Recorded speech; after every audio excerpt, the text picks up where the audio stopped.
Bueno, vamos a comenzar una revisión de la epidemiología en base a un autor que se llama Juan Zamaja, pero que yo lo he acomodado un poco para que encaje en la forma que nosotros tenemos ahora de estar viendo este tema de la epidemiología.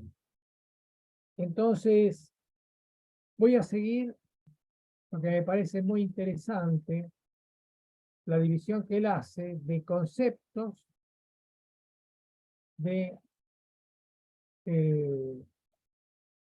métodos, de datos y de exposición. Entonces, acá veríamos como primera cuestión el concepto, lo que yo creo saber. Entonces, aquí nosotros nos planteamos un problema, una pregunta o una necesidad, ¿no? Si uno se plantea una necesidad,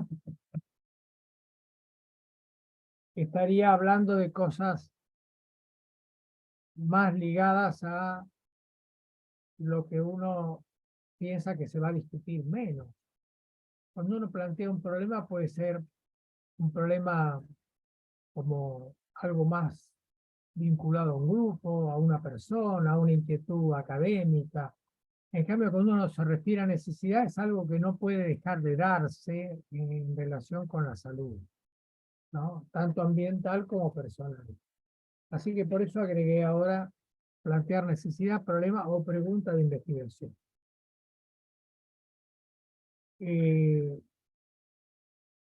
Un tema podría ser siempre encuadrado en lo que podría ser la situación de salud de la población o la situación de la salud ambiental. Una de las dos cosas. Están relacionadas, pero generalmente en la investigación no se plantea o la salud de la población o la salud del ambiente. Y acá habría que aclarar, ¿no es cierto? Es el ámbito de la realidad poblacional o ambiental,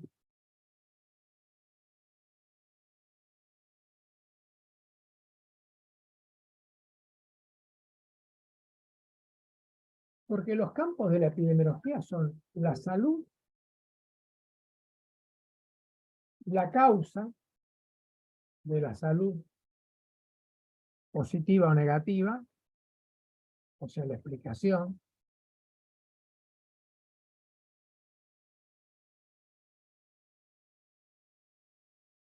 las instituciones que actúan y después la evolución de esto en el tiempo. Así que uno ve en los libros de epidemiología que se dice que los campos que estudia la epidemiología son la población, las causas de la salud o mala salud, las instituciones que llevan a cabo la atención y finalmente cómo se vigila tanto la salud de la población como el desarrollo de esas causas, como la atención de esas causas, o la atención de la población que esté afectada.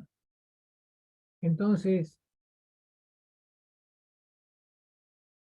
acá tendríamos esos ámbitos de la realidad.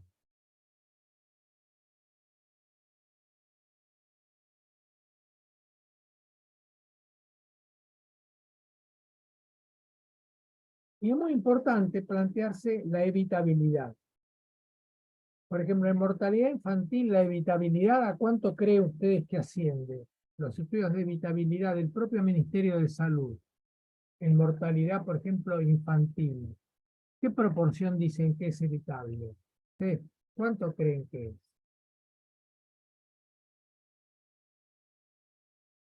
¿Les parece que es poco evitable, muy evitable?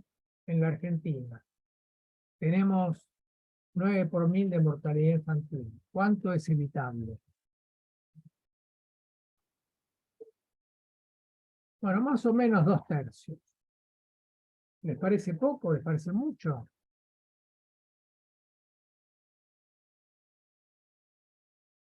¿A ustedes les asombra que el 65% de la mortalidad infantil sea evitable? A mí me asombra, me parece que realmente indica una carencia muy importante de políticas de salud para acercarse a una evitabilidad mucho menos. Siempre va a haber una porción evitable de la mortalidad, siempre. Es imposible que no lo sea, pero el 65% es un valor muy importante y coincide muy bien con que nosotros estamos 3 veces arriba de la mortalidad infantil de los países desarrollados. O sea, deberíamos tener un tercio, si nos pareciéramos a ellos, deberíamos tener 3 por mil de mortalidad infantil, si nos pareciéramos a Dinamarca, los países centrales. Bien, así que es muy importante plantearse la evitabilidad. Entonces ahí definimos, después de plantear ese problema, planteamos el marco teórico, o sea, cuáles son los antecedentes de este problema y qué es lo que se dice de él, ¿no? Los autores, ¿qué dicen de esto? Y entonces ahí nos planteamos las hipótesis. Las hipótesis decíamos que tienen 3 condiciones. Una, que es la situación inicial. Otra, las condiciones en que esa situación inicial se desenvuelve. Y finalmente, la ley que regula eso, ¿no? Así que nosotros, para plantear una hipótesis, nos tendríamos que plantear cuál es la situación, cuáles las condiciones en que esa situación se da y cuál es la ley que lo regula para poder cambiarla, para poder cambiar esa situación de salud que se plantea, ambiental o personal. Y es muy importante en esta cuestión conceptual decir cuál es nuestro objetivo. Nuestro objetivo se corresponde con la necesidad y tiene que tener 4 condiciones básicas. Uno, lo técnico que uno quiere lograr. Pero para lograr eso que es técnico, por ejemplo, reducir el hábito de fumar. Bueno, pero decíamos, hay que tener idea de qué reacción van a tener los actores cuando nosotros digamos cómo vamos a reducir el hábito de fumar.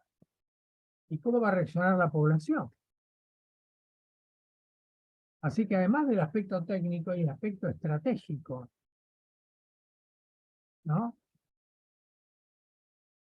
Y por supuesto que hay un aspecto de lo que el gobierno puede lograr. Y ese aspecto es un aspecto político. O sea, hay un aspecto técnico, hay un aspecto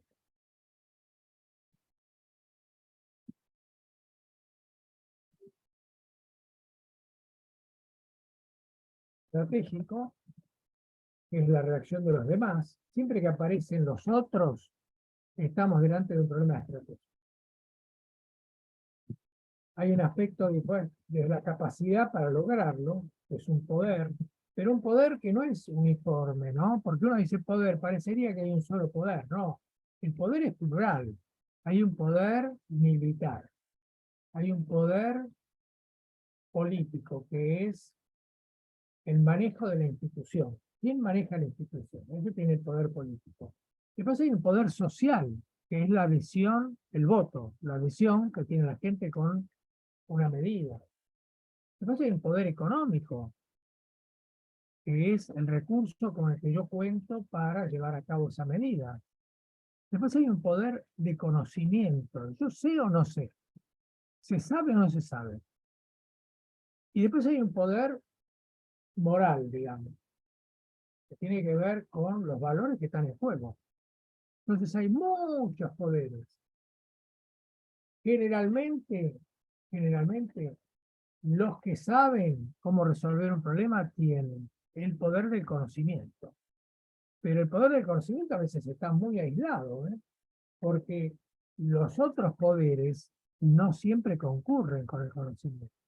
Uno puede tener el conocimiento y puede tener incluso el poder moral, la honestidad, ¿no es cierto?, un alto valor ético de lo que se quiere alcanzar, pero resulta que se oponen los poderes económicos, los poderes políticos, o sea, el manejo institucional, los poderes sociales, la misma población puede estar en contra. Si mañana se nos ocurriera limitar las cesáreas, algo que hubiera sido muy fácil hace muchos años en la Argentina, muy fácil hubiera sido, pero muy fácil, ¿no?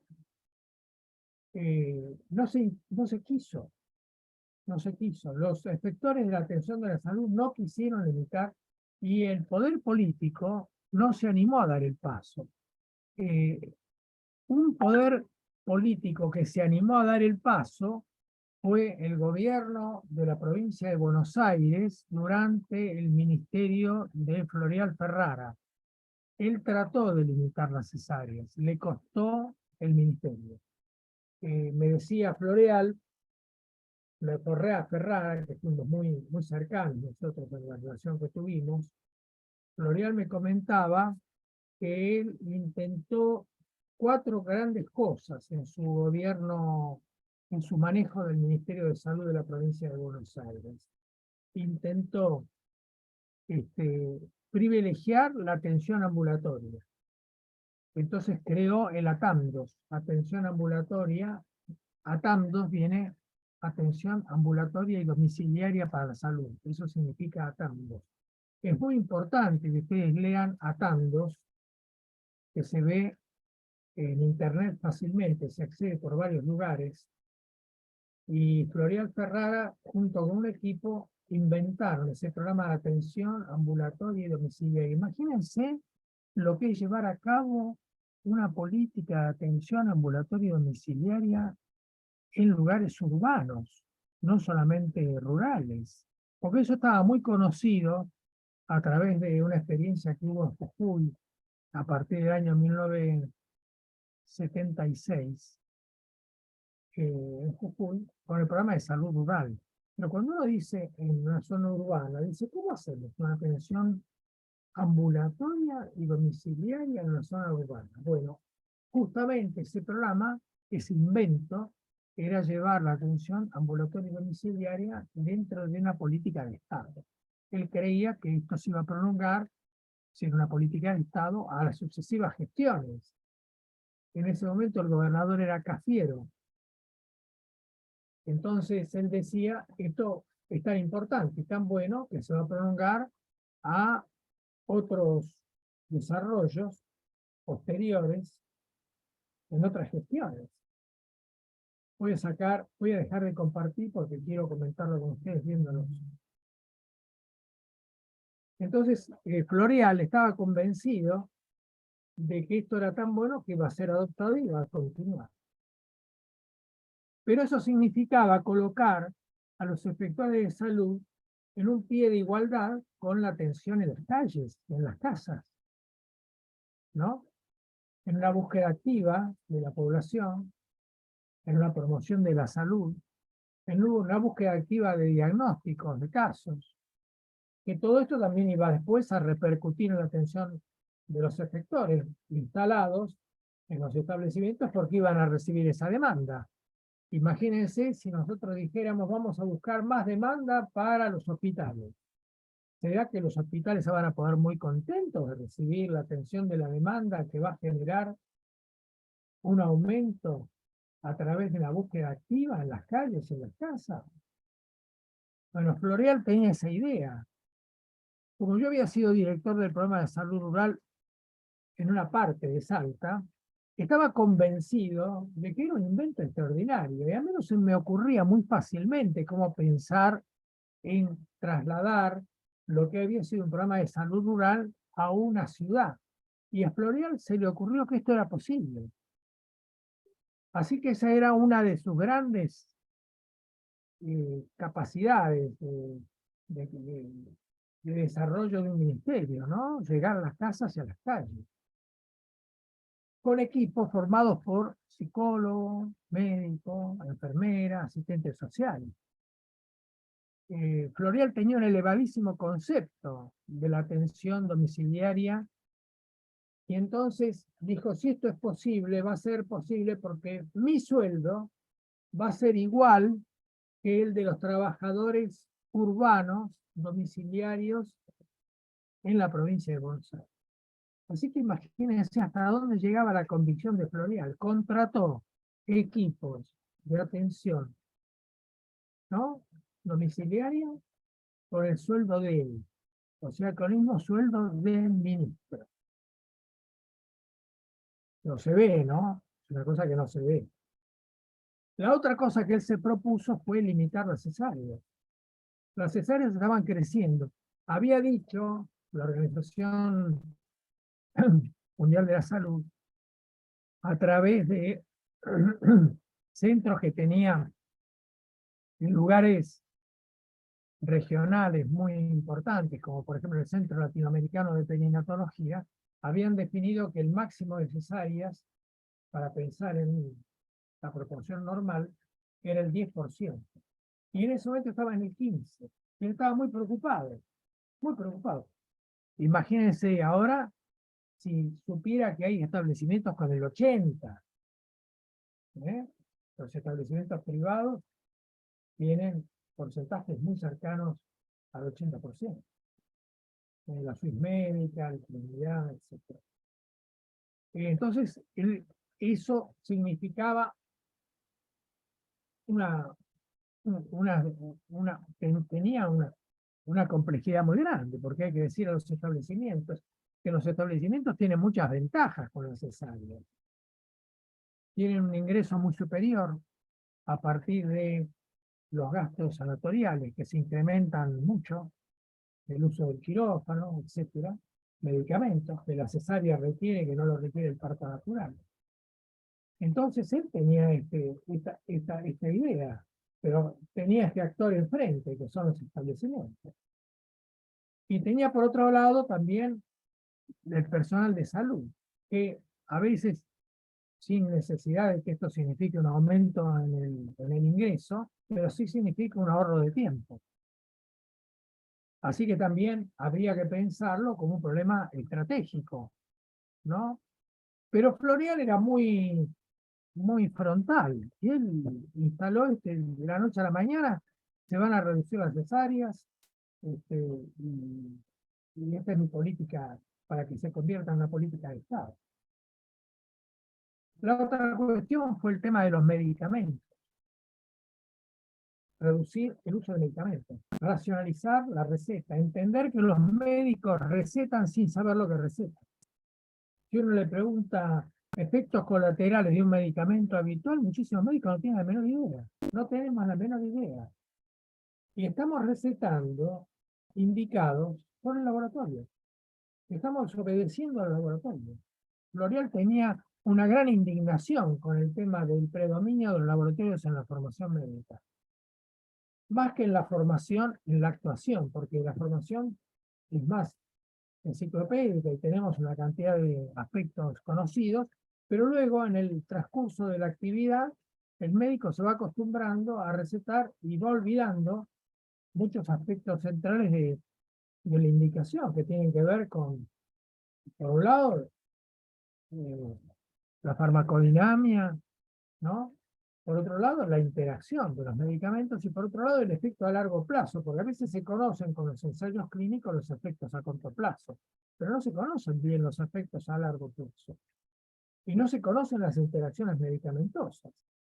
Entonces, a veces se conocen las interacciones medicamentosas de los más usuales, pero no se conocen bien si el paciente viene y dice que está tomando tales cosas, uno no tiene exactamente el conocimiento de esas interacciones. Bueno, con todas estas cosas, él llevó adelante su política de Estado. Él le llamaba política de Estado porque él creía que iba a sobrevivir y que iba a ser tomado después que viniera acá Fierro, o sea, cualquiera, el partido político que gobernara, lo iba a tomar. Pero tropezó con el enfrentamiento con los laboratorios. Y los laboratorios se la juraron, dijeron, no va a durar, vamos a lograr que renuncie. Entonces le investigaron a la mujer de L'Oréal, y vieron que había hecho un cambio en una planilla en su desarrollo exportador. La mujer tenía un comercio y en ese comercio realizaba exportaciones. Era un comercio totalmente lícito, pero en vez de usar qué sé yo, una planilla para exagerar de rosada, usaba una planilla verde. La cuestión es que la denunciaron por una irregularidad administrativa que no tenía ninguna trascendencia eh, para el fisco, ni para nadie, ni para las personas, ni para nada. Este, no recuerdo bien cuál fue el tema. La cuestión es que él se vio complicado con este tema de la mujer y le ofreció la renuncia a Cafiero. Y Cafiero se lo aceptó inmediatamente porque tenía muchísimas presiones de los establecimientos, tenía muchísimas presiones de parte del personal de salud, y el plan se desmoronó, duró unos meses. Un plan que hubiera cambiado muchísimo la dinámica del sistema de salud. Así que bueno, esto tiene que ver con lo que veníamos hablando de los objetivos que tienen que tener un lado técnico, tienen que tener contemplado un lado estratégico, la capacidad de llevarlo a cabo y el lado ético. Tenía muchas cosas a favor, desde ya la información y los aspectos éticos, pero no tenía a favor las cuestiones políticas, económicas, ¿eh? Sociales. Y ahora las sociales son muy graves porque la misma gente está ahora pidiendo la cesárea. Esto se ha revertido totalmente. Ahora no es el médico el responsable de haber aumentado la cesárea, sino que es la misma población la que lo pide. Bueno, estaba muy lejos Florial de pensar que esto llegaba a ocurrir, porque en aquel tiempo ninguna mujer pedía la cesárea. Era una indicación estrictamente médica. Y por supuesto, impulsada por las clínicas y los centros de atención, ¿no? Y que los médicos, bueno, aceptaron esto, cuando en realidad tendríamos que habernos sometido a lo que en ese momento se sabía y se sabe, que el parto llevado a ese extremo con una cantidad, con una proporción de cesáreas tan alta es completamente negativo para la salud de la mujer y del niño, ¿no? Bueno, vuelvo a la, me parece importante comentar esto para ir uniendo todo lo que es la epidemiología e investigación, que parece una cosa neutra y pura, y de pronto uno se encuentra con que tiene este costado estratégico, político y valorativo, ético. ¿Alguna pregunta, algún comentario de ustedes? ¿Sabían, lo conocían ustedes a Florial Ferrara? ¿Han estudiado, lo han oído nombrar? ¿No? Bueno, es un ministro diferente, ha sido un ministro diferente por este plan, a ambos.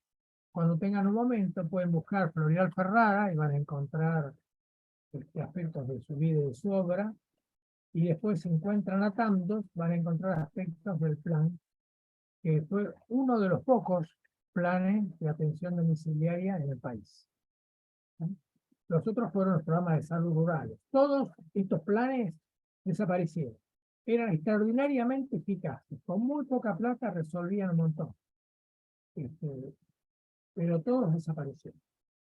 Así que cuando uno escucha que en la salud lo que importa más es la eficiencia, con pocos recursos hacer mucho, es mentira. Los poderes que están operando en la salud logran lo contrario, que se gaste mucho más y se logre muy poco. Hay muchísimas cosas económicas que no se hacen.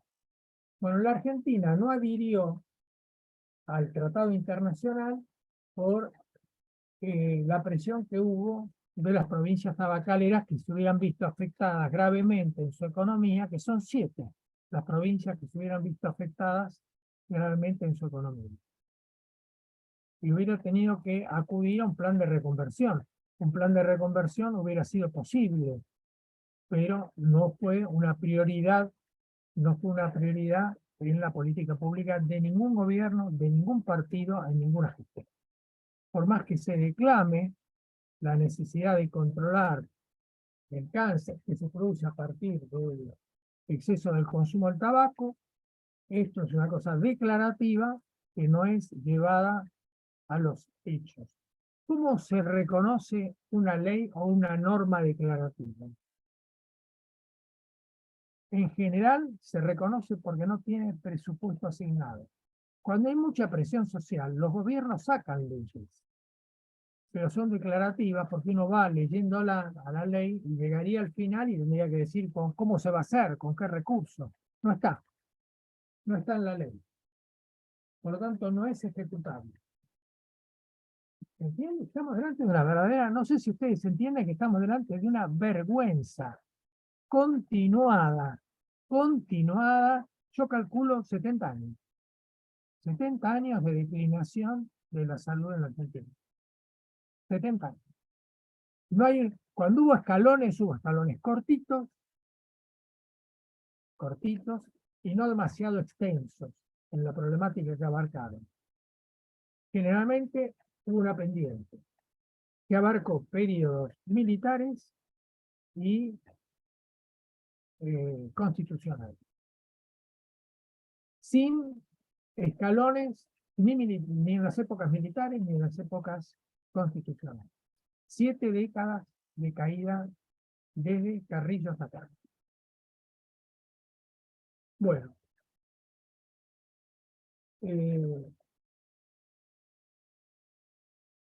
vamos a las instancias que estábamos viendo.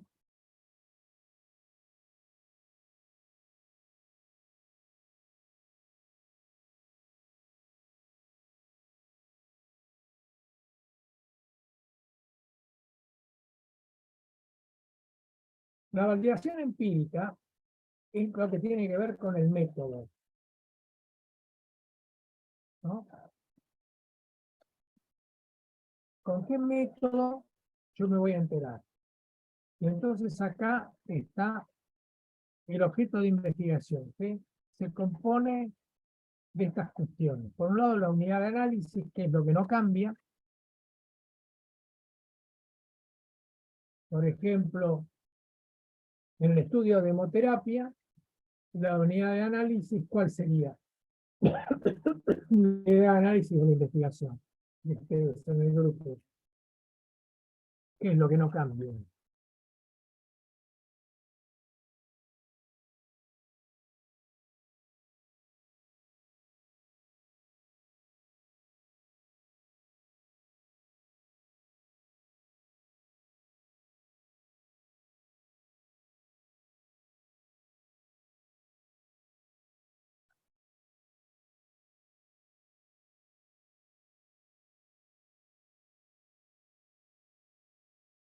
Vamos al revés. ¿Qué es lo que cambia en el estudio de ustedes?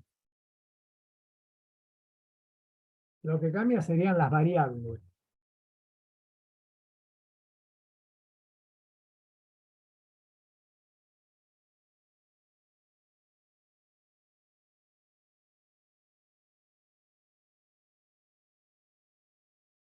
El servicio de hemoterapia cambia. Uno podría decir servicio de hemoterapia sí, servicio de hemoterapia no.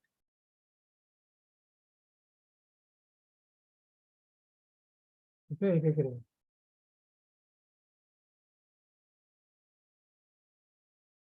Ustedes van a estudiar esto en un servicio de hemoterapia, ¿no? Eso debería ser la unidad de análisis. Claro, ustedes lo van a hacer en un servicio de hemoterapia que es siempre el mismo. Y está siempre presente en todo lo que hagan. Entonces esa sería la unidad de análisis. ¿Y las variables cuáles serían?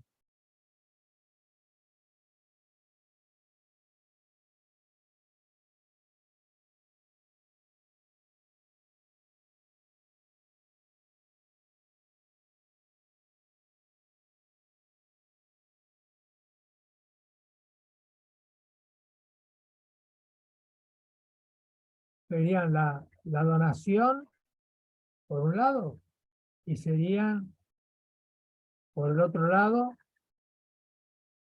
la indicación.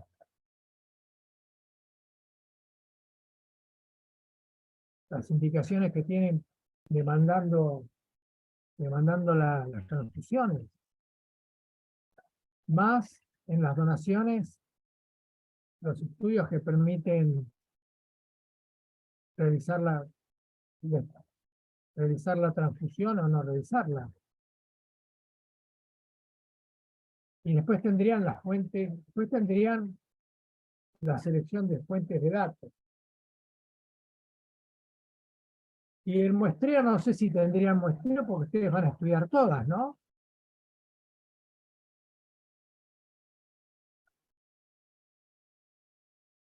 Van a estudiar todas las transfusiones, van a estudiar todas las extracciones a lo largo de esos años. ¿O me Sí, equivoco? sí, sí. ¿Eh? ¿Eh? Sí, esa sería la idea. O sea que sería, van a estudiar el universo.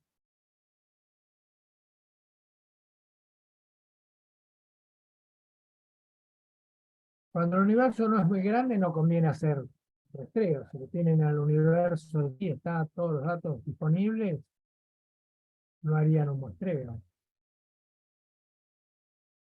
¿no? El muestreo dice acá seleccionar porque a veces el muestreo es cuantitativo, como sería en este caso, o a veces es cualitativo hasta la saturación. Habíamos visto que los muestreos cualitativos van hasta la saturación. Y las variables van a ser las variables de población, de lugar y de tiempo.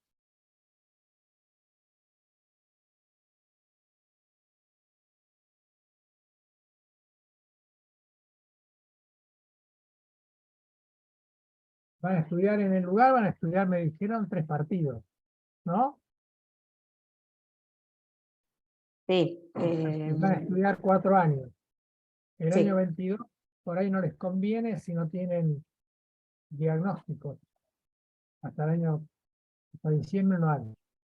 Así que sería 18 a 22, 21. A 21. Claro, claro. Y en la población van a estudiar distintas condiciones. No sé si conviene que ustedes sigan lo que a lo mejor estoy diciendo, porque a lo mejor les agranda el trabajo y no agrega al objetivo que ustedes tienen. Pero la población de receptores tiene diagnósticos, tiene edades, tiene sexo, pero posiblemente muchos de esos datos no los estudien, algunos no los estudian. Y los donantes igual.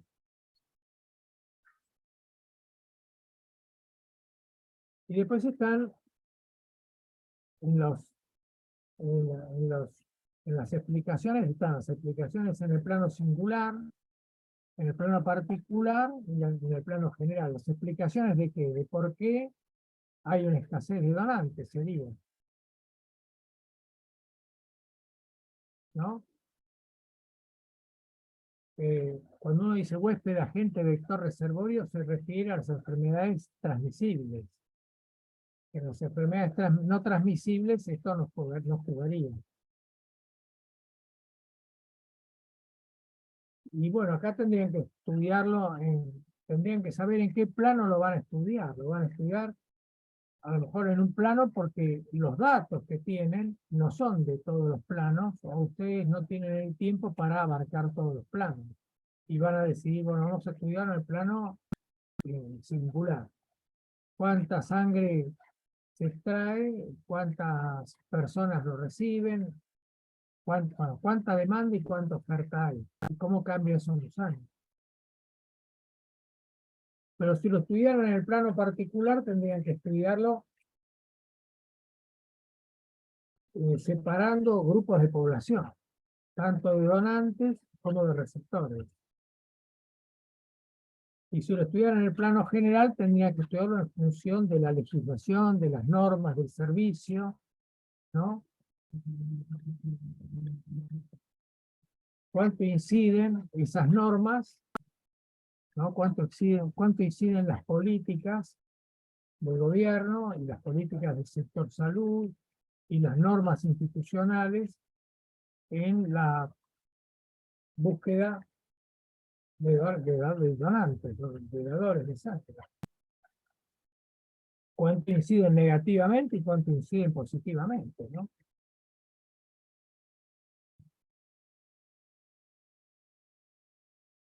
Y en esta búsqueda van a tener que estudiar las fuentes que van a ser la fuente puede ser la historia clínica, en el caso de los pacientes que reciben la sangre. En el caso de los donantes, la ficha de los donantes. No sé cuál sería la fuente de información de ustedes. También puede haber fuentes estadísticas en el hospital. No sé si hay. Y vamos a buscar las fuentes estadísticas de cada institución. Ajá.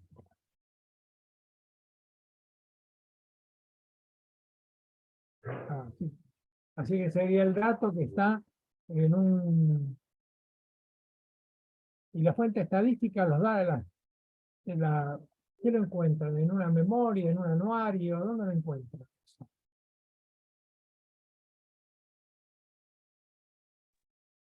Pasa que ellos tienen un registro en el hospital donde van recibiendo la cantidad de donaciones de cada hospital. Van a tener un registro separado por hospital seguramente, con, qué sé yo, 50 bolsas al mes de un tipo de donantes y, qué sé yo, 20 de otro tipo de donantes. Ellos son un embudo porque son centro de hemoterapia regional. Entonces reciben de distintos hospitales y ahí donde confluye todo es seguramente donde tienen dividida la estadística de qué recibieron de cada uno. Y después el procesamiento de la sangre, las patologías que encuentran y las notificaciones. Creo que se van a enfocar ahí. Así es para el grupo, ¿es así? Sí, sería así. Ujú.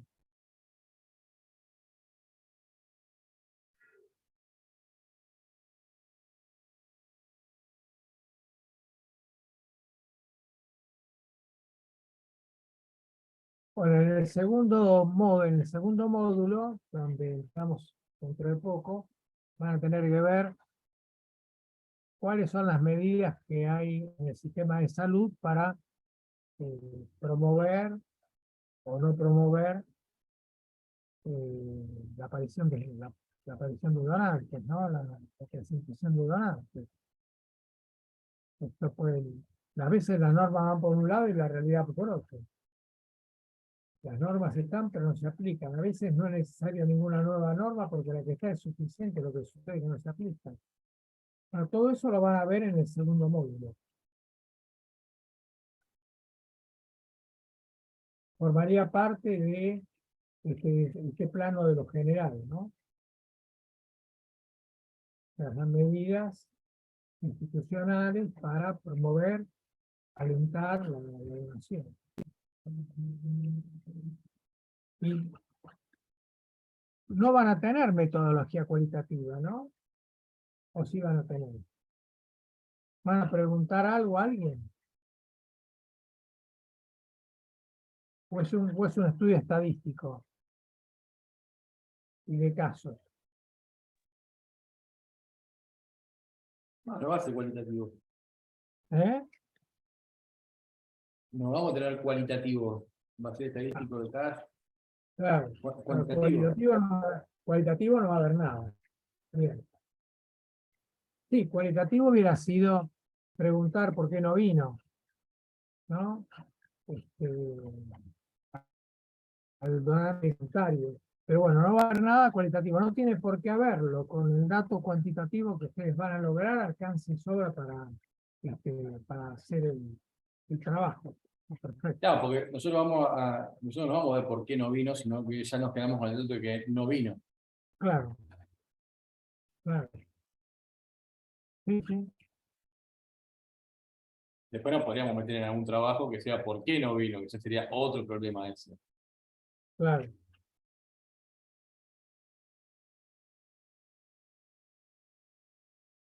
Claro. Sí, ahí si fuera cualitativo, ustedes lo tendrían que enfocar a partir de una entrevista, lo podrían enfocar a partir de reunir a los donantes y que cada uno exponga cuál es el estímulo que tiene para seguir viniendo, cuál no, y eso a lo mejor estimula al grupo.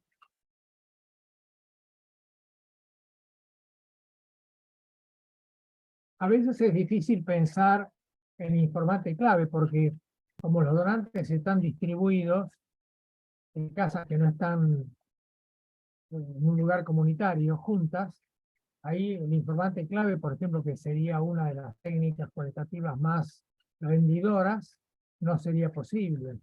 Pero sí podría ser la entrevista, que es propia del enfoque fenomenológico, o el foro, el grupo, para charlar con un grupo y ver que, bueno, que uno y otro se dan cuenta, por un lado refrescan la idea de la necesidad, por otro lado se comunican algún estímulo para mantenerse como donantes, en fin, una posibilidad de que el grupo sea mejor que una simple entrevista para enterarse, porque solamente con la entrevista no se podría enterar y lógicamente que también puede estimular.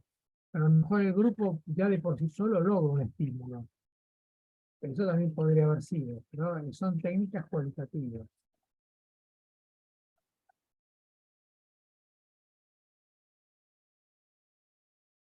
¿Y ustedes tienen idea de a qué cuadro final llegarían cuando sea la conclusión? ¿Tienen así en vacío sin el cuadro lleno? ¿Tienen idea de qué cuadro llegarían? ¿Cuál sería la primera columna y cuál sería la primera línea de un cuadro?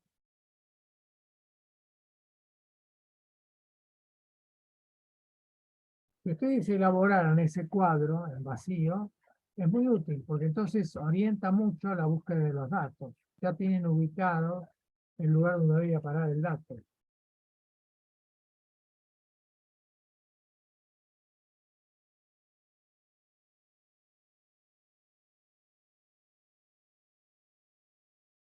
¿Tienen idea de ese cuadro final?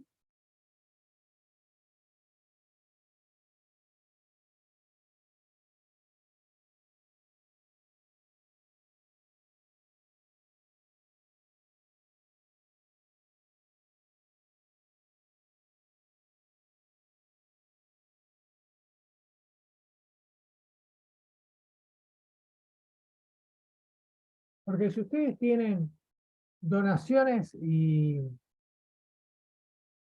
¿Les llaman donaciones ustedes? ¿Cómo le llaman?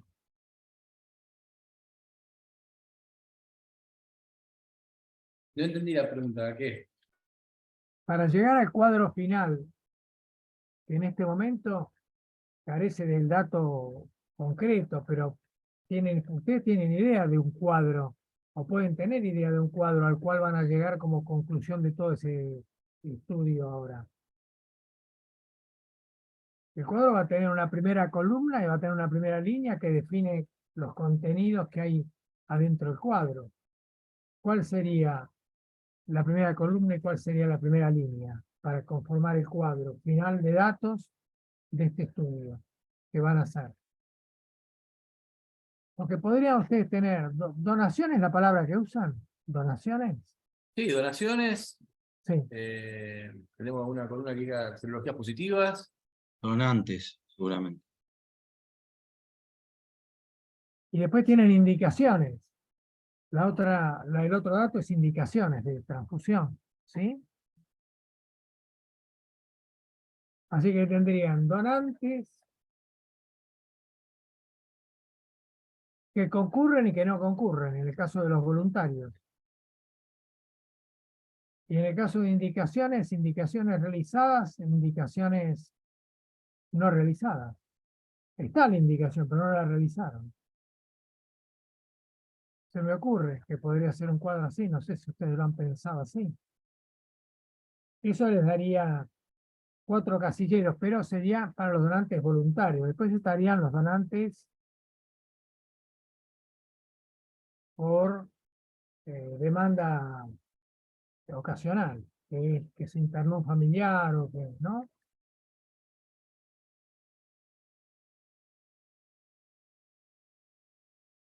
Serían como 2 cuadros ahí. El cuadro de las demandas ocasionales y el cuadro No de las demandas, de los donantes ocasionales, y tendrían el de los donantes voluntarios, que son periódicos. ¿Está bien? Y ahí ustedes van a encontrarse con los donantes voluntarios que no vienen, que han dejado de venir o que concurren discontinuamente. Vienen y no vienen. En este caso, ustedes tienen como fuente del dato el registro. Así que da la impresión de que no van a tener dos fuentes de datos. Van a tener ese registro que estamos hablando, que dijo Javier, y que ustedes dijeron que de ahí surgen datos. Y después está la validación. Que la validación sería que lo que está en el registro haya ocurrido. Por ejemplo, si yo fuera auditor de esto que ustedes tienen, se me ocurriría seleccionar una muestra de los donantes que figuran en el registro y irlos a buscar o llamarlos por teléfono o escribirles por internet y comprobar que efectivamente existieron y donaron, o que efectivamente existieron y no donaron. ¿Se entiende? Esa sería una prueba de validez. Generalmente se hace sobre una proporción, no se validan todos los, porque es como duplicar la investigación. Si yo a cada uno de los que están en el registro voy para establecer que efectivamente está en el lugar correcto, eso sería una investigación sobre otra investigación, es muchísimo trabajo. En general no se hace eso. Se elige una muestra que sea capaz de presentarnos la veracidad de los hechos, que ahí se refieren. ¿Ustedes han pensado en cómo validar eso? Salvo que la persona que lo registra sea la misma que investiga. En ese caso, está segura de que tal persona vino o no vino, de que figura en la planilla de una manera u otra porque es real, en ese caso. ¿No? ¿Qué les parece?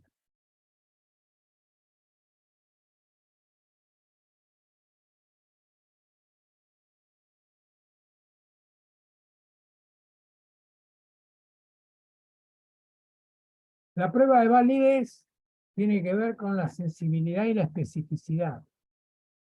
En el caso de las pruebas, que dan positiva o que dan negativa. En este caso, uno podría hacerlo sobre los estudios que se hacen en la sangre de los donantes. Qué sensibilidad y especificidad tiene. Pero eso sería otra investigación, no es la investigación que estamos nosotros haciendo. Acá la validez sería que el registro efectivamente se corresponde con la realidad. Esa sería la validez. No sería por la sensibilidad y la especificidad de una prueba bioquímica, por ejemplo, sino que sería por la sensibilidad de haber registrado en la planilla efectivamente la presencia del donante. Y la especificidad sería que no hay registrados como donantes los que no donaron, y no están registrados como no donantes los que donaron. Esa sería la sensibilidad y la especificidad. Todos los donantes están registrados como donantes, y todos los no donantes están registrados como no donantes. Esa sería la especificidad. Pero si el mismo investigador es el que registró, él cree que tiene una sensibilidad y una especificidad de ¿cuánto? El que registró es el investigador. ¿Cuánta es su sensibilidad y especificidad para él? ¿Qué les parece? ¿Es del 10%, del 20%, del 50%, del 100%? ¿De cuánto es?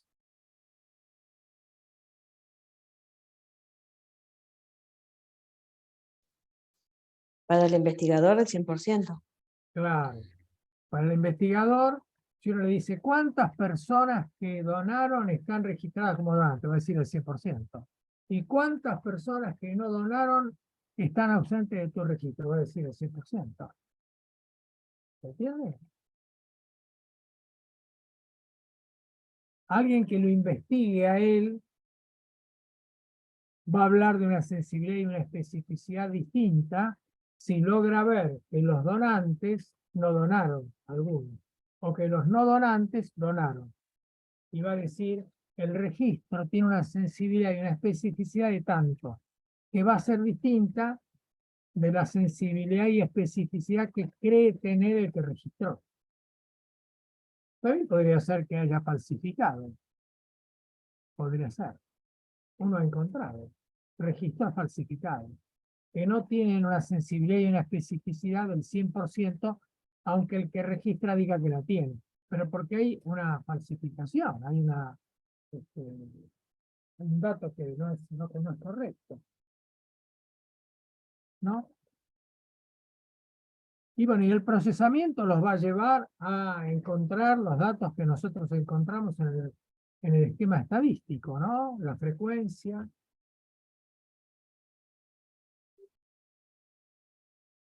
Y la diferencia entre los años. La diferencia que hay entre los años, ¿es significativa o no es significativa?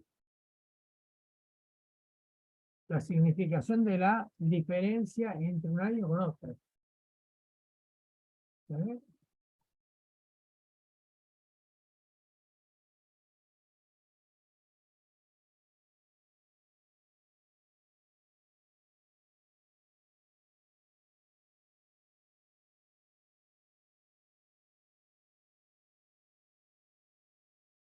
Entre los voluntarios parece sencillo calcular la diferencia significativa porque tendrían, supongamos, tienen 100 donantes voluntarios.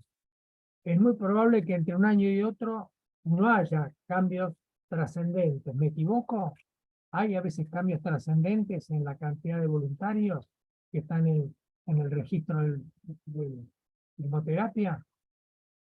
Pues una variación bastante pequeña.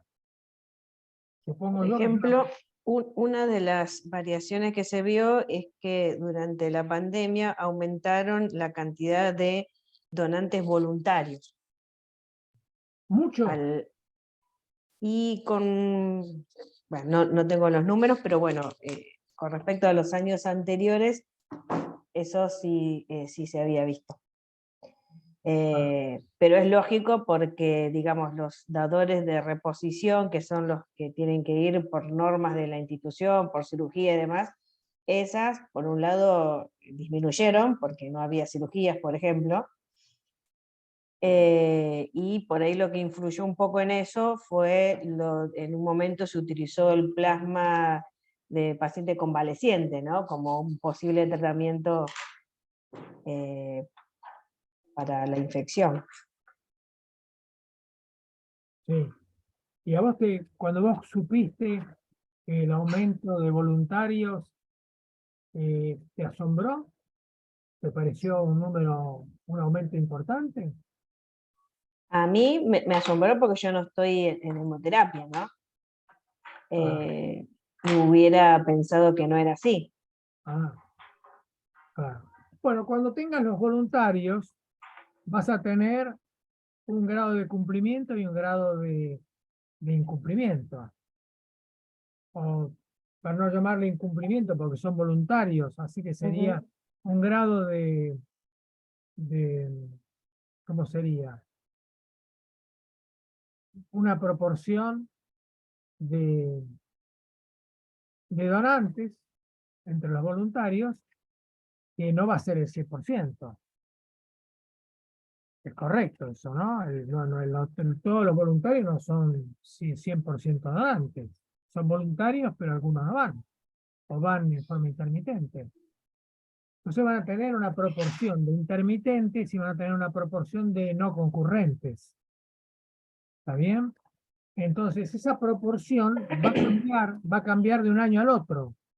Y entonces van a tener el grupo del año 2018 contra el grupo del año 2019 contra el grupo del año 2020. y contra el grupo del año 2021. Entonces, entre esos grupos va a haber una proporción diferente en cada grupo. O sea, en el año 2018 supongamos que la proporción de concurrentes es del 80%. En el año 2019 va a ser a lo mejor del 83. En el año 2020 va a ser, como dice Rosa, puede ser que sea mucho más, el 93%. Aunque el número de voluntarios aumentó, a lo mejor también aumentó la proporción de concurrentes. Entonces sucedieron dos cosas, aumentaron los voluntarios, pero a su vez aumentó la proporción de concurrentes. Y en el año 2021 se mantuvo. Entonces la pregunta es, ¿esta diferencia que observamos es significativa o no es significativa? Si es significativa, podemos decir, la política del servicio, la medida que tomó el servicio, fue un aporte cierto al aumento de concurrencia. No, no fue un aporte, sino que fue pequeño y no hay una diferencia significativa. Esa diferencia significativa se puede calcular y se puede ir a la tabla para ver si nosotros podemos tener la seguridad con el 95% de seguridad, de confianza, de que efectivamente hemos incidido con esa medida en el aumento de donantes. Porque si nosotros, aplicando este cálculo entre un año y otro, no demostramos que haya habido un aumento significativo de la proporción de concurrentes, no podemos decir que las medidas que nosotros hemos adoptado, nuestro comportamiento como servicio haya sido eficaz en el aumento de donantes, ya dado que no ha logrado un aumento significativo. ¿Me explico? ¿Me explico? Es una de las conclusiones a las cuales ustedes van a llegar. Entre un año y otro se prueba de que no ha habido, o sí ha habido, un aumento significativo en la proporción de donantes respecto del total de voluntarios, lo cual revela que tal cosa, en el comportamiento del servicio, o en la cultura de los donantes, o en la situación general del contexto del encierro. ¿Cuánto influye para que fluyeran más, para que fluyeran menos? No sé. Tendrán que explicarlo, pues si es que hay una diferencia significativa. ¿Qué les parece esto?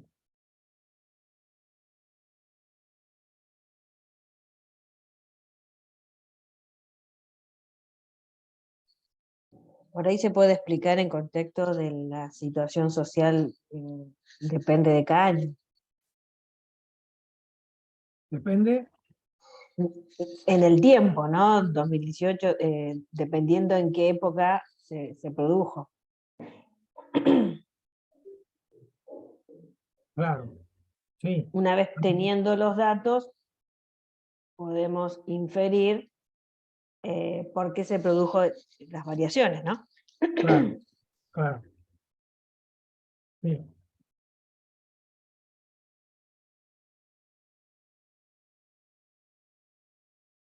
Y en el segundo módulo ustedes van a discutir esas variaciones, si tendrían que haber sido mayores, o si podrían ser mayores. Y en el tercer módulo van a ustedes a proponer de qué manera ustedes creen que habría que hacer para que sean mayores.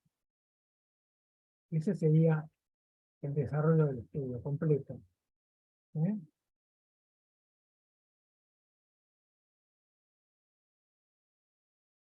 Bueno, acá en la validación expositiva, que como ustedes recordarán, comenzamos por el concepto, lo que pensamos de la realidad, ¿no?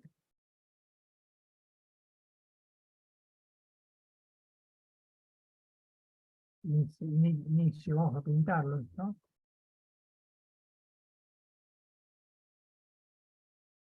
Lo que pensamos del método, lo que podemos transmitir del método que hemos usado, pero nos hemos encontrado con los datos y ahora tenemos que llegar a la conclusión. Y la conclusión se ve acá. Así que tenemos estas 4 instancias. Los conceptos, ¿no? Donde sobresale a lo mejor el marco teórico y el objetivo, ¿no? Vamos a pintarlos de verde. Los objetivos, el marco teórico.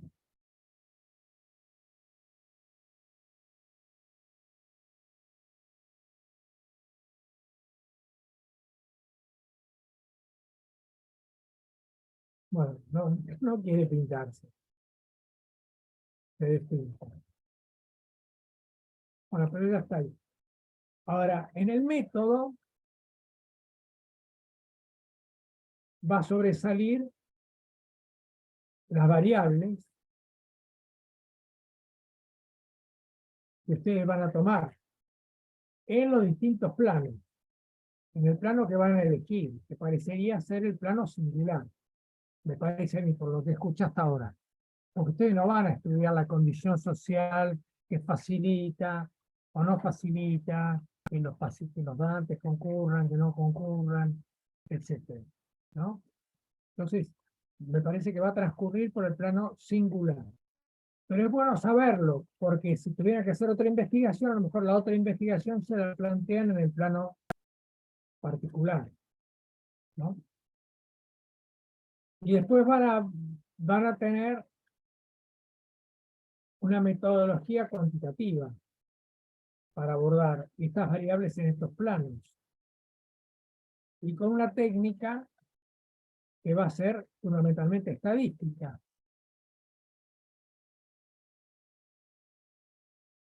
Para llegar a tener los datos, que van a tener una confiabilidad y una validez para llegar a entrar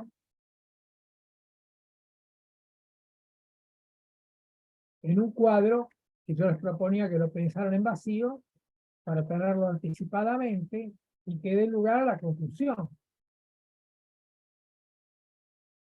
Estos resultados van a ser exposición de resultados en cuadros, gráficos, diagramas, flujos, mapas, etcétera. Entonces ustedes van a tener, aparentemente, me parece a mí, por lo que estoy escuchándolo, que van a tener cuadros, y esos cuadros los van a poder pasar a, miren que tengo que agarrar el color, no, era al revés, de cuadros,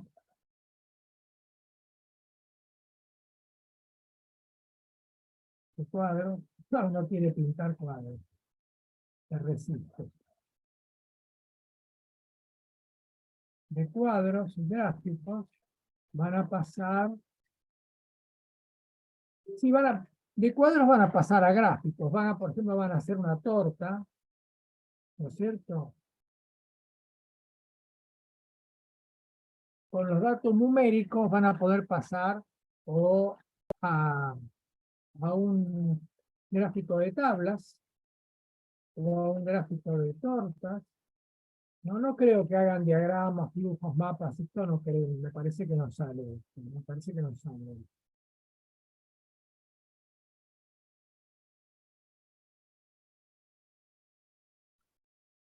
Me parece que no sale.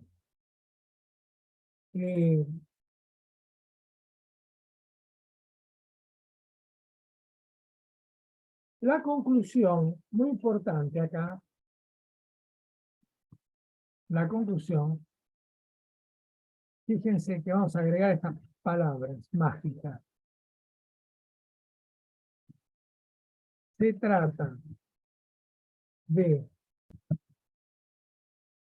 azar,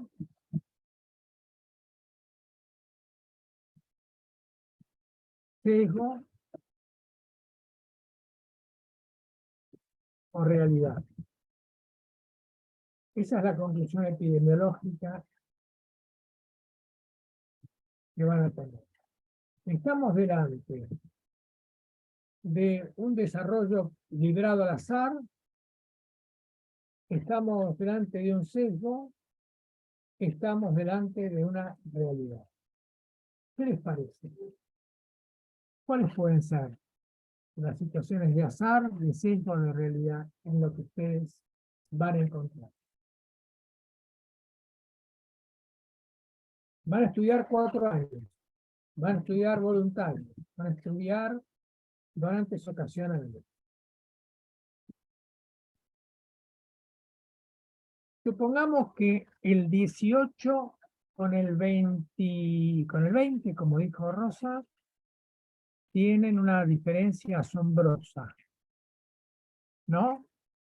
Entonces, un observador, me lo cuentan a mí, yo me voy a plantear, ¿esto fue de casualidad?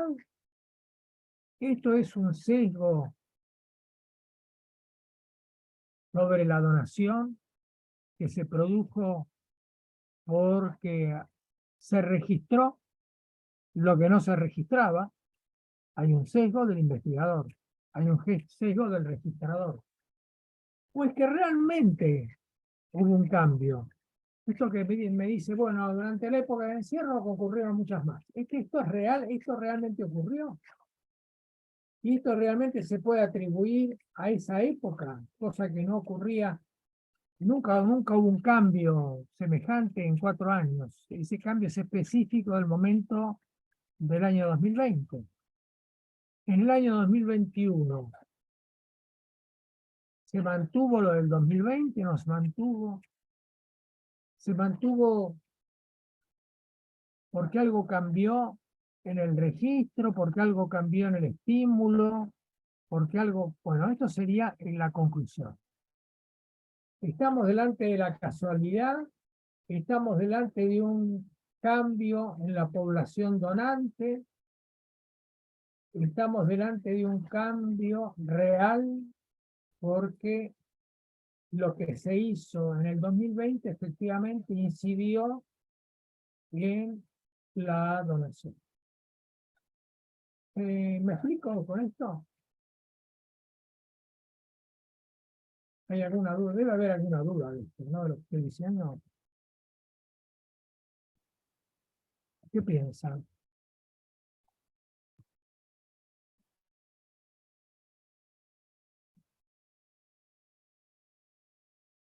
¿Entiende la diferencia entre azar, sesgo y realidad? Son las 3 conclusiones a las cuales llegan los trabajos epidemiológicos. ¿Tienen alguna duda de esto? Seguramente tienen.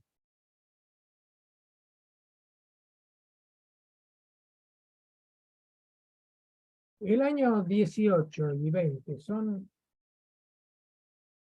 diferentes por azar o no. Supongamos que nosotros tuviéramos una diferencia estadísticamente significativa.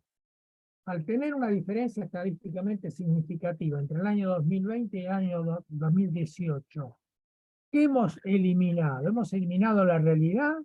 ¿Hemos eliminado el sesgo o hemos eliminado el azar?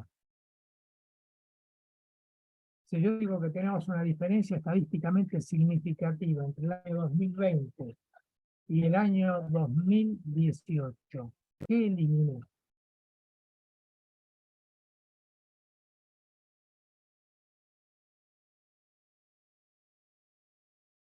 ¿Qué les parece?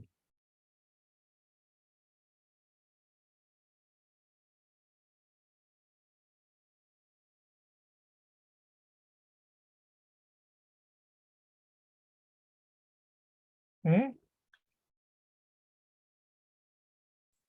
Si yo no tengo Sí, los no es- números no. concretos, es una realidad. ¿Qué eliminé entonces? El azar y el sesgo. El azar. El azar.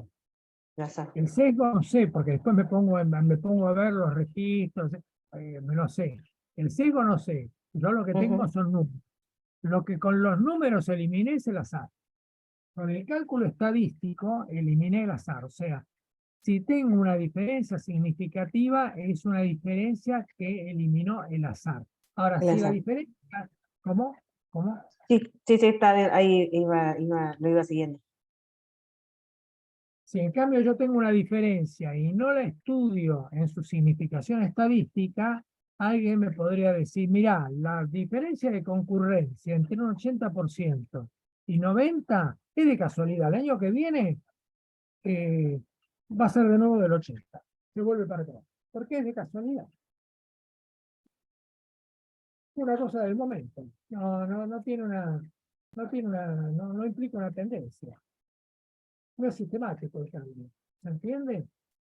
Pero si en cambio entre el 80 y el 90%, yo digo, hay una diferencia significativa del 95%, estoy diciendo lo siguiente. En 100 años, en 100 estudios de 2 años como estos, 95 años va a ser en un año del 80 y en el otro del 90. Con el encierro, ¿no? Si el encierro se repitiera, juremos que no, si el encierro se repitiera, voy a tener el 90 cada vez que hay encierro y el 80 cada vez que no haya. Y eso es indicativo de una diferencia significativa de la concurrencia en un 95%. O sea, te lo digo con 95% de realidad. Quiere decir que solamente 5 años de 100 no va a ocurrir eso, pero 95 años de 100 sí va a ocurrir eso. Yo eliminé el azar. En cambio, si yo no consigo una diferencia significativa, si no hay una diferencia significativa, te voy a decir, mira, esto es por azar. El año que viene volvemos de nuevo al 80, aunque haya encierro. ¿Me explico?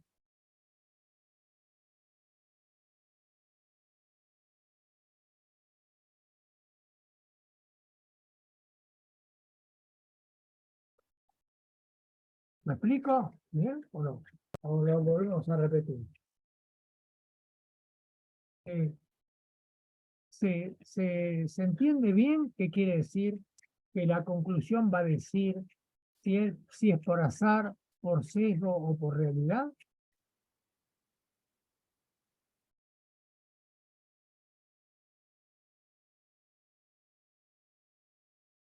¿El sesgo cuál sería?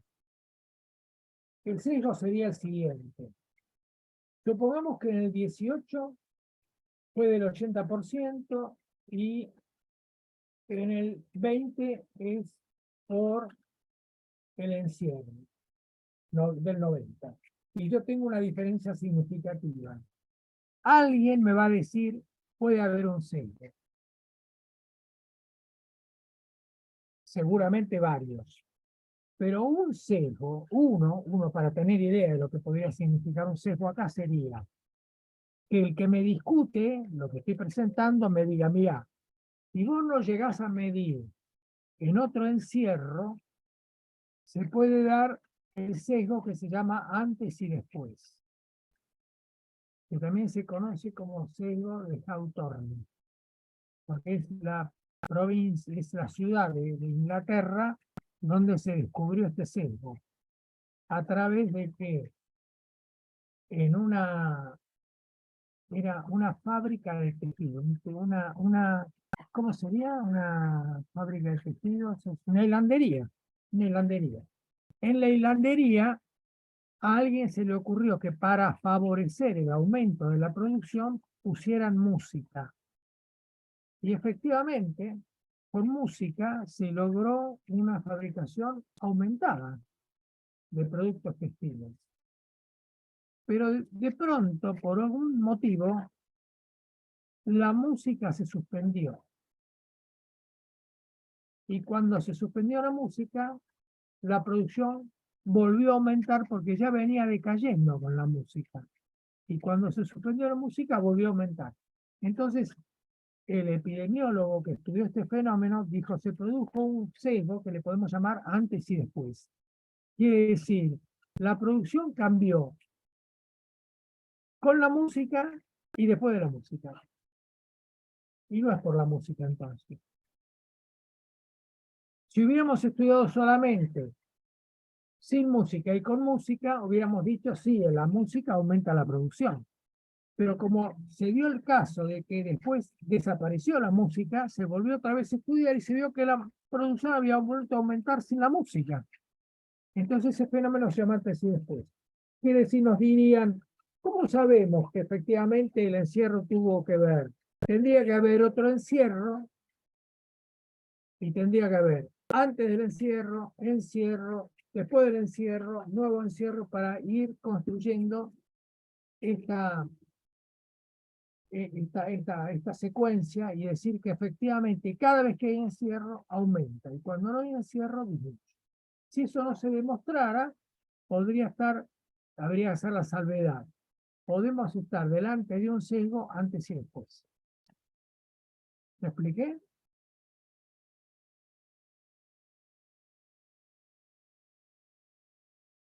No escucho. No escucho ninguna respuesta. ¿Me expliqué?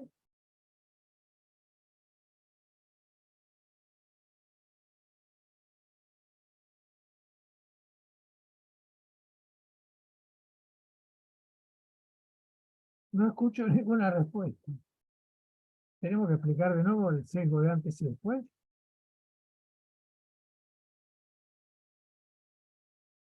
¿Me están escuchando? Porque yo a lo mejor se interrumpió la comunicación. Y estoy hablando solo. Sí, sí, se escucha. Estamos comunicados. Óiganme, ustedes ¿se entiende esto del sesgo antes y después?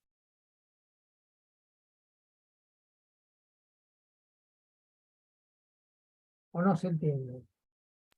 ¿Podría volver a explicarlo? Bueno, el sesgo es un desvío que puede ocurrir en una investigación debido a 3 factores. Un factor sería el investigador. Sus ideas, su forma de aplicar un método, su método, el procesamiento del dato, el registro, ¿no? La conclusión que saca. Eso es el sesgo del investigador. Pero podría ser un sesgo del investigado. Por ejemplo, miente. El investigado miente, ¿no? Quiere decir que no necesariamente miente, puede ser que se equivoca, no recuerda. Dice, le preguntan, ¿pero usted fue o no fue a dar sangre? Y él dice que no, se olvidó. ¿Cómo se va a olvidar de dar sangre? Y se olvidó, puede ser. O al contrario, cree que fue este año, no, en realidad fue el año pasado, pero este año no fue. Eso sería un sesgo del investigado. El sesgo del recuerdo es un sesgo típico del investigado. Es tanto más frecuente cuando es ambulatorio y es tanto más raro cuando es en internación o en la cirugía. Y generalmente la gente se acuerda con más precisión, ¿no? ¿Cuándo fue? ¿Cuánto tiempo estuvo? Si, los síntomas que tuvo. Pero cuando es una cosa leve, generalmente la gente nos olvidamos más rápido. Eso se llama sesgo del recuerdo, por ejemplo. Y después puede ser del método, ¿no? Que el método no sea el adecuado, ¿no?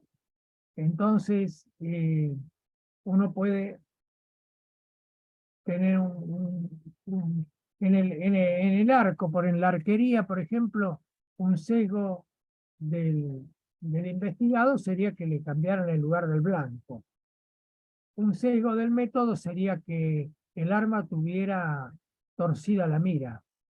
Y un sesgo del investigador sería que el investigador, en este caso el tirador, no vea bien, con sus ojos no vea bien. Entonces la puntería no es buena. Bueno, entonces el sesgo es eso del del arma, el sesgo es del blanco o el sesgo es del que tira. Bueno, acá es lo mismo, es el investigador, es el método que usa o es la población a la cual o el ambiente al cual se refiere. El método podría ser una deficiencia en la técnica. Por ejemplo, en el tema del plomo está mal el reactivo, ¿no? O se usa una sola técnica cuando en realidad deberían usarse varias técnicas para confirmarse unas con otras.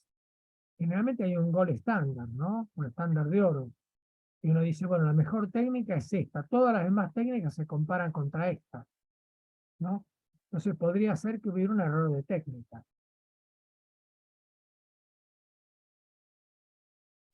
Ahora sí se entendió. Por ejemplo, en el error del investigado, por ejemplo, yo había escuchado un ejemplo, por ejemplo, de las madres que tienen hijos con deformidades. Si uno quiere estudiar cuáles fueron los factores que afectaron a, por ejemplo, si hubo algún factor ambiental que hizo que el bebé pueda nacer con deformidades, ¿no? Y si, por ejemplo, lo comparás con una población que la madre no tuvo deformidades en sus hijos, como que no registran por ahí tanto el tema de los factores. Por dar un ejemplo, ¿no? Es excelente. Y otro ejemplo, por ejemplo, del método, por ejemplo, un tensiómetro que esté mal calibrado, ¿no? Claro. Generalmente los tensiómetros más sencillos de mercurio, bueno, no fallan nunca. En cambio, los electrónicos, generalmente es así, ¿no? Cuanto más complejo es el método, más posiblemente falle. Si yo tengo que medir en orina una medida que me dé la suficiencia renal y no hay proteinuria y no hay hematuria, yo tendría que elegir la densidad. Porque si llego a hacer creatinina, supongamos, alguien me podría decir, ¿estaba bien el reactivo? Y la verdad que no sé. Pero si yo mido la densidad con un densitómetro, es prácticamente cero el error. ¿Se entiende? Cuanto más sencillo, más sensible a la mirada o al tacto, ¿no? a un dato fácilmente observable es, la posibilidad de error es menor. Muy buenos tus ejemplos, Laura. Bueno, así que la conclusión es el sesgo, el azar o la realidad.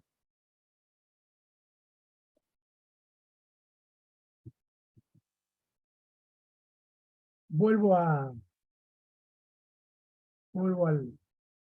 Creo que ya hayamos casi terminado, pero para terminar, instancia de validación de la acá está. Sí, ahí está. Bueno, muchas veces en la conclusión se hacen recomendaciones. Por ejemplo, se recomienda volver a investigar tal cosa. O la investigación próxima debería ser tal. Se sugiere al investigador, ¿no? Y una cosa muy importante es que tenga aplicación, porque de una investigación lo ideal sería que surgiera algo para la gente, para el ambiente, para la población, ¿no? Eso es el ideal. Bueno, hemos recorrido con alguna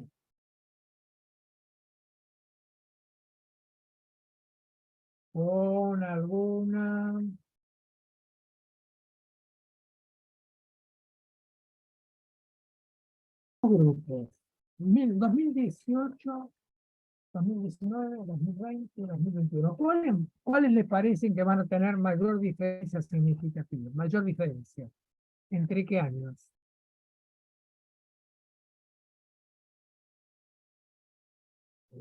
Entre 2018, 2019 y 2020, 2021. Bueno, entonces vamos a calcular el error estándar, porque fíjense que acá no calcularíamos el desvío estándar, porque el desvío se aplica a casos. ¿Se acuerdan? El desvío se aplica a casos. En cambio, el error estándar se aplica a grupos, porque entre grupos se admite menos diferencia. Entre casos la diferencia puede ser extremada, qué sé yo, entre el voluntario que no va nunca y el voluntario que va siempre la diferencia es extrema, pero entre proporciones de concurrencia la diferencia es menor. ¿Se entiende lo que digo? La proporción de concurrencia de un año con respecto a otro admite menos diferencia que la diferencia entre un voluntario y otra. ¿Está claro eso? No parece claro, ¿no? Un voluntario puede venir siempre y otro voluntario puede venir con gran intermitencia. ¿Eso es cierto? La diferencia es muy grande, ¿no? ¿Sí? En cambio, la proporción de concurrencia de voluntarios entre un año y otro se supone que debe ser bastante parecida, ¿o no? O sea, entre individuos la diferencia es muy grande, pero entre grupos la diferencia es chica, o sea, chica. ¿Sí o no? ¿Se entiende esto? ¿Lo explico Sí, ahí? eso sí. ¿Sí? Bueno, entonces, yo no puedo trabajar con el desvío estándar, porque el desvío estándar trabaja con una gran diferencia entre casos. Pero el error estándar, que se escribe en inglés, se podría escribir así, error estándar. Pero se usa para que no se confundan, voy a poner como dicen los libros. El error estándar es así. Se pone error estándar en inglés. Entonces, es la raíz cuadrada, como no puedo hacer la raíz cuadrada acá, raíz cuadrada de la probabilidad por la recíproca de la probabilidad, por la complementaria, por la probabilidad complementaria, sobre n. Probabilidad. Si en el año 2018, ustedes dijeron que comparemos 2018 y 19. Vamos a tener la raíz cuadrada de la probabilidad. Supongamos, ¿cuál es la probabilidad de concurrencia de los voluntarios? ¿Qué dirían ustedes? Denme una probabilidad, un porcentaje. ¿Qué concurren? ¿El 80%? ¿Concurren regularmente? ¿El 60%? ¿Cuántos concurren? Tírenme una proporción.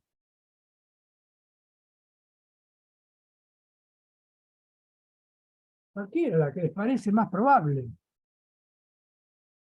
30%. ¿Cuánto? 30. 30. Bien. Vamos a poner 30. Quiero marcar acá con una X, porque parece una letra, pero es un por, ¿no? Que no quiero poner el puntito. Podemos poner un puntito. Ustedes entienden que eso es por, está bien, ¿eh? Puntito. Si no, ponemos una X chiquitita. Ahí. Entonces, yo tengo la raíz cuadrada, voy a poner RC, raíz cuadrada de el 30% por, dijimos, la complementaria de 30 es 70. ¿Está bien? ¿Sí? Entonces tengo la raíz cuadrada. ¿Cuánto da 30 por 70?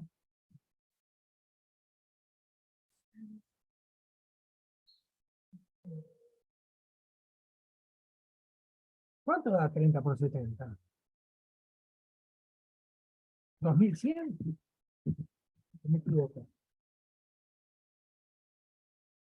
Son 300 por 7, que son 21, 2100, ¿sí? Sí, sí, 2100.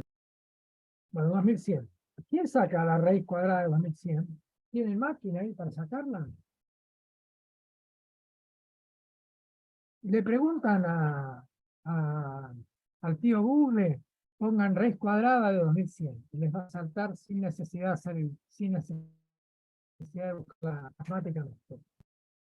45.8. ¿Pusiste eso, raíz cuadrada de 2100? Tío, Google. 45.8. Sí, sí. Bien. Bueno, ¿qué quiere decir 45.8? Que 45.8 es un error estándar. No, no puede ser. No, no, no, no, no, no, no, no. No, no.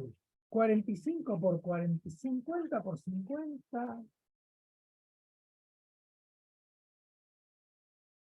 Ah, no. Me falta dividirlo por n, mi compañero. Dividido por n. No, claro. N. ¿Y cuánto es n? Pongamos, cuando no se conoce el n, se coloca 100, por convención. Queda 2100 sobre 2100 sobre 100. Ahora, por favor, Luis, buscame 2100 dividido 5, ¿cuánto da? 21.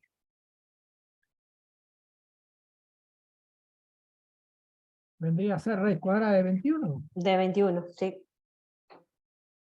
Raíz cuadrada de 21. ¿Cuánto es, Luis? Raíz cuadrada de 21. 1.4. 1.4. Quiere decir, el error estándar de mi conjunto de años, 2018-2019, es 1.4. Yo lo quiero comparar contra 2021. ¿Está bien? ¿Sí? Sí. Entonces, Sí. salto de acá. Y yo digo, un error estándar es 1.4. Pero con esto yo trabajo con solamente un nivel de confianza del 68%. Le dijimos que un error estándar es 68% de seguridad. El nivel de confianza del dato, de seguridad.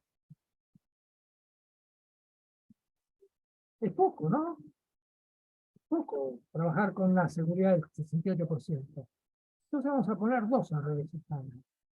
Y 2 errores estándar, ¿con qué seguridad trabajan? Que sería 2,8. ¿Eh? 95. Claro, 2,8 sería 95. Vamos a trabajar con 95% de nivel de confianza. Bien, entonces si yo tengo en el 18-19 el 30% de concurrencia,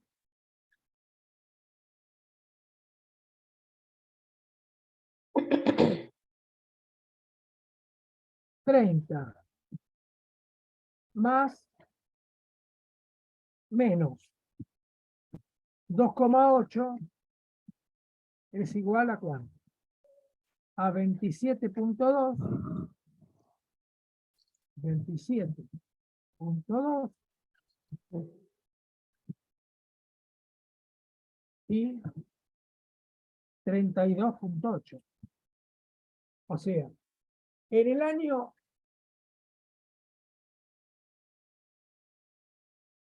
20 y 21, si yo llego a tener por abajo de 27.2 o por arriba de 32.8, tengo una diferencia significativa con el 18 y 19 del 95%. Esos son mi rango de variación para el azar. Está entre 27.2 y 32.8. Lo que esté afuera de eso no es azar, es diferencia significativa. ¿Quién lo ha entendido? Yo lo explico de nuevo.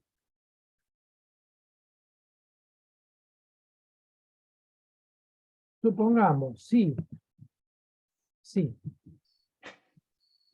2019, 20. Resulta 35% de concurrencia.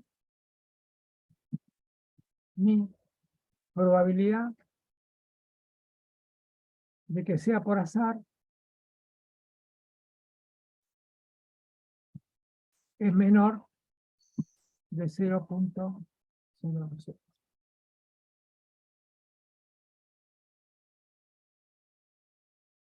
Es menor del 5%. O sea, 95 veces que haya encierros, va a aumentar la donación. 5 veces. Mi probabilidad de que no ocurra es del 5%. O sea, 0,05. ¿Quién no entiende? Cópienlo si quieren esto, porque les puede servir para cuando hagan el cálculo. Siguen este cálculo.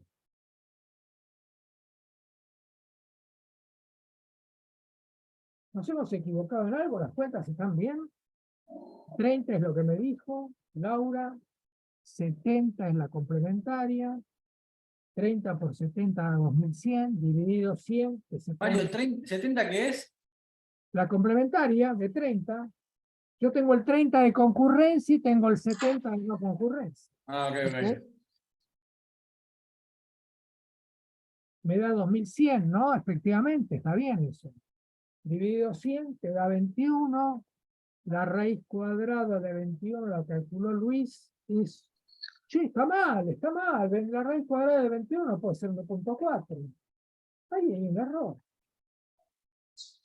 Ah, no.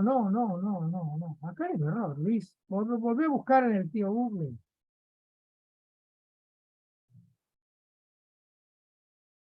No, acá hay un error. Solo un error. ¿Qué pasó, Doc? Jamás puede ser 1.4, Luis. Es 4.5. ¿Eh? 4.5. Ah, ahora sí, 4.5 por 4.5 da 21. Ahora sí, ahí está bien. Mirá vos la que nos comíamos, el garrón que nos comíamos, ¿eh? También Mi parecía, error, mi error. sí, ¿sabés qué me pasaba? Me pasaba que con cualquier resultado el 19-20 iba a ser significativa, porque 27 y 32 es muy chiquito el permiso de variación. Es demasiado pequeño. Vamos a tener un permiso mucho mayor. 4.5 es la diferencia significativa, es la diferencia de un 60, tengo un 68% de nivel de confianza en esa variación, pero es muy chico 68, quiero decírtelo con más seguridad. Entonces 2 te da 9 acá. 2 errores estándares 9, ¿no es cierto? Claro. Claro, ahora, qué tranquilidad. Qué tranquilidad, no podía creer lo que estamos escuchando. Claro, es una locura lo que nos estaba dando. Menos 9. Entonces acá va a ser 21. Qué suerte que repasamos, ¿eh? Hay que hacerlo esto, de repasar. Miren el garrón que nos comimos. 21 y 39. Ahora sí, si nos llega a dar 35, mi probabilidad es mayor. Y entonces no hubo variación significativa. Pero sí mi probabilidad, pero sí. Pero si llega a dar 40, sí, 2019, 2020, resulta 40%, mi P, ¿de cuánto es? Mi probabilidad es menor. Qué suerte, cómo respiro tranquilo, ¿eh? Me hubiera dado cuenta después de la clase, me hubiera preocupado. Bueno, eso es lo que les va a servir muchísimo esto que hemos hecho hoy, ¿eh? Al grupo de hemoterapia. Bueno, por lo menos con un grupo pudimos recorrer mucho el trabajo. Con el otro grupo lo haremos en otro momento. ¿Está bien? No vamos a tener desigualdad de trato, no se preocupen. Bueno, compañeros, son las 0, las 19, las 18:56. Hemos terminado. Hoy ¿qué hemos visto? A ver quién repasa que hemos visto. Los temas que hemos visto. Ya me olvidé. Estoy un poco cansado con este cálculo. A ver, ¿quién recuerda los temas que vimos? Los puntos.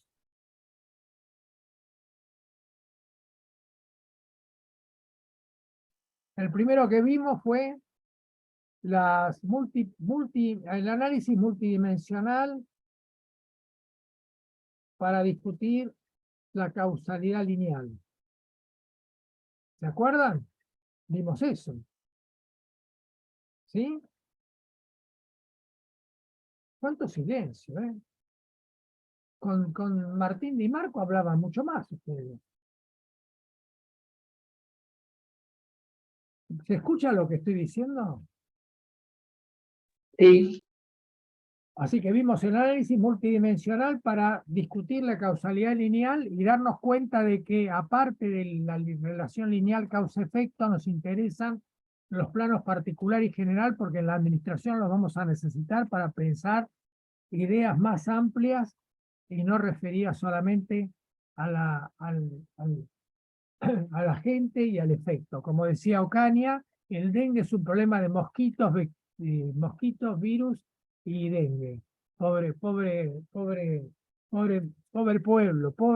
tener ministros así, por Dios. Pobre pueblo. Eso entonces análisis multidimensional. Después, ¿qué vimos? Vimos un esquema general simplificado del de validación, sí, de validación de la investigación. Claro. Y después ahora lo que vimos es un cálculo de la diferencia, cálculo de la significación de la diferencia entre grupos. Cálculo de la significación de diferencia entre grupos. Cálculo estadístico de la significación de diferencia entre grupos.